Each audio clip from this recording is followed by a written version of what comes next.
The toxicology and autopsy reports for Chavis Carter have been released, and they indicate that they believe that this was, in fact, a suicide, although there are still a lot of questions surrounding whether or not that is a credible claim.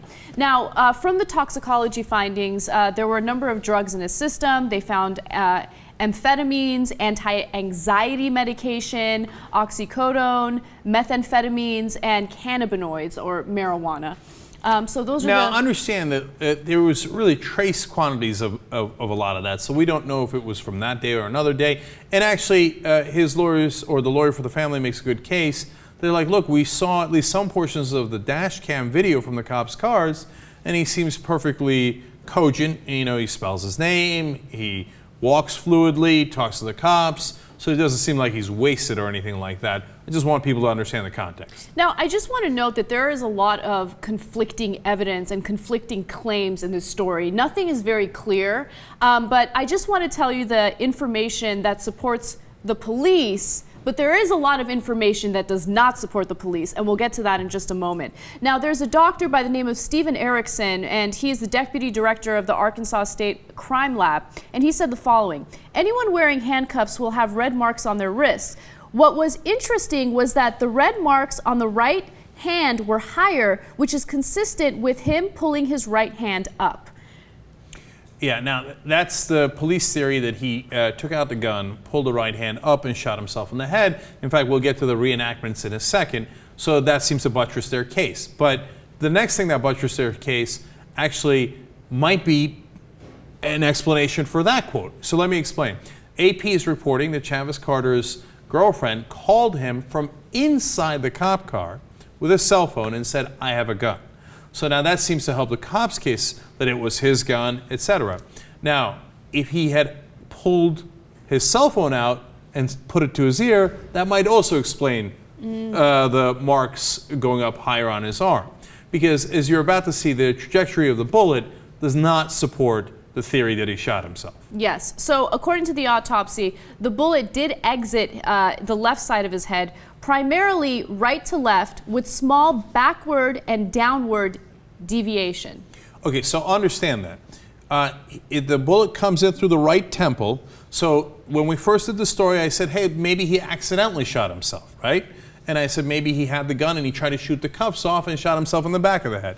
That is not the case. He shot himself in the right temple. Now, he's left-handed, so already it's a little weird, right? So second of all, they say that it pointed downward and backward, okay? Downward and backward. Now, remember that, because as you look at the reenactments, and I think we have those next, yes, you're going to see that even when the cops, to the best of their ability, did a reenactment to show how he could have shot himself in the head. Now look at where they point the gun. Okay, so here's the cop. Look at that. Pointing up and to the right, not down and to the left. And he's trying his damnedest, and they probably have the loosest handcuffs in history on him, etc., and they still can't get the gun to point down. It points up, right? In fact, there's other reenactments they did as well. So there's one instance right there, again, pointing up. Let's show the other one. Another reenactment by the cops, clearly pointing up. And then a third one with a woman, again, pointing up. If they could get their hands somehow all the way to their head, even though he's left-handed, he gets it to the right temple, they still can't get the gun to point down and point away and come out in the way that the bullet actually came out. There's also another piece of information that's very damning for the police officers in this case. Megyn Kelly was talking to one of the experts in this case, and they were talking about the dash cam video and how there is a very important portion of the dash cam video missing in this investigation. Let's watch. We have to have that middle part of the video that has not been released. It will presumably show him inside the car. And if he actually did commit suicide, you would see a muzzle flash from the gun because it was at night. That is critical. That must exist because the rest, the before and the after that of the video, dash cam video exists. That needs to be released. So two important things there. First of all, they bring that guy on to defend the police, but even, of course, it's Fox News, right? But even he says, like, wait a minute. They left out about 3.5 minutes of the video where Chavis Carter actually gets shot. Okay, so they show you the dash cam before he gets shot and after he gets shot, and they're like, oopsie doopsie, there's no 3.5 minutes where he got shot. How convenient. Oh, come on. All right, so maybe they're holding it on to it for some reason, but if they are, boy, it makes them look guilty for no reason, and it's an incredibly boneheaded move. Now, if they don't ever produce it and they go, oh, whoopsie doopsie, it's missing, oh, forget that, no way, guilty. There's no way that out of a wild coincidence, just a portion where he got shot somehow is missing from evidence. That would indicate they definitely shot him.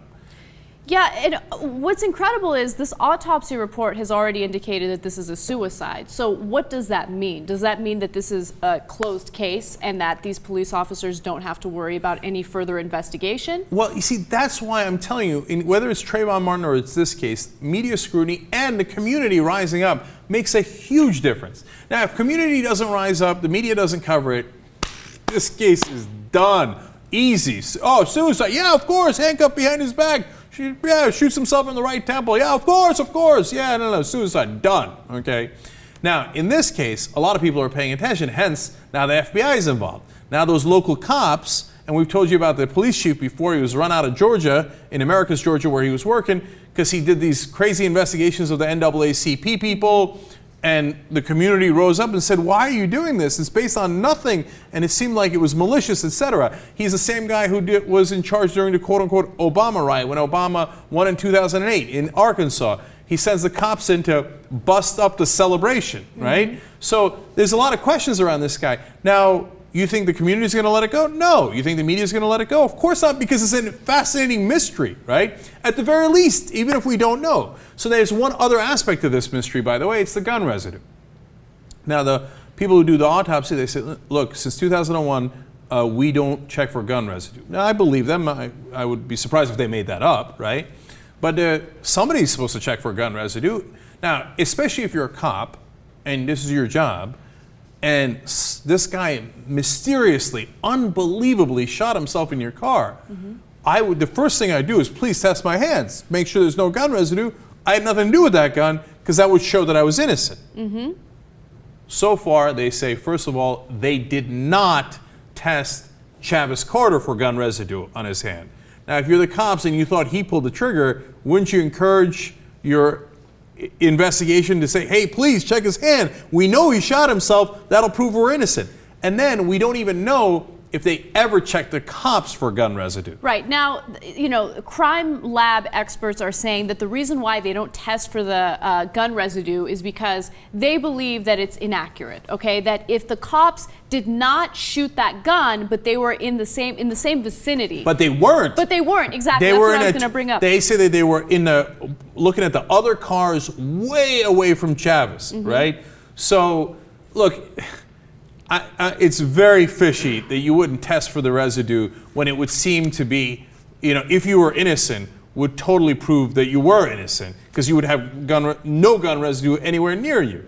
So, come on. And then look, as I said earlier when we were doing this on current television, I mean, if you do the role reversal and you say, hey, the cop is in the car of Chavis Carter, the cop gets shot in the head, and Chavis Carter, 21-year-old black guy, says, no, don't worry about it. The cop shot himself in the head while I had him handcuffed.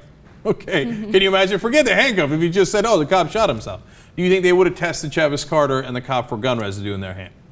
They would, but that's an absurd scenario. No, no. But yes, it's partly absurd, but at the same time, it proves the point.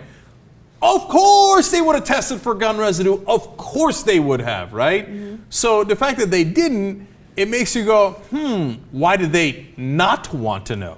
So now, look, none of this is definitive until you see the 3.5 minutes of that videotape, and maybe they, for some crazy reason, are holding it, then they're going to show you the tape, and then it's going to show you, hey, it turns out the cops were nowhere near the car. Boom, end of the case.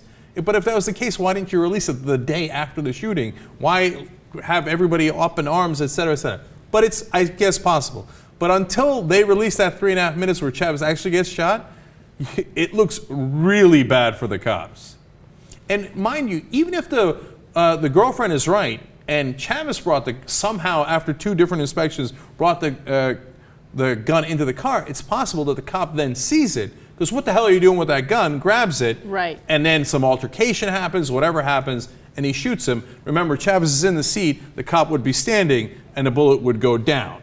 Exactly. But even that part about him having a gun amazes me, right? Because if he did have a gun and he hid it in a place where the cops could not find it after searching him twice, would it really be that easy to then get a hold of the gun when you are handcuffed behind your back? No, It's but that's very, why the very story is fishy. unbelievable from the beginning. Yeah. And even those guys, the gymnasts they brought in to go like, sit there and get their hands up and stuff, could barely be like this. Come on. And by the way, I mean, seriously, try it on your own, right? To try to get your hands up to your head, are you?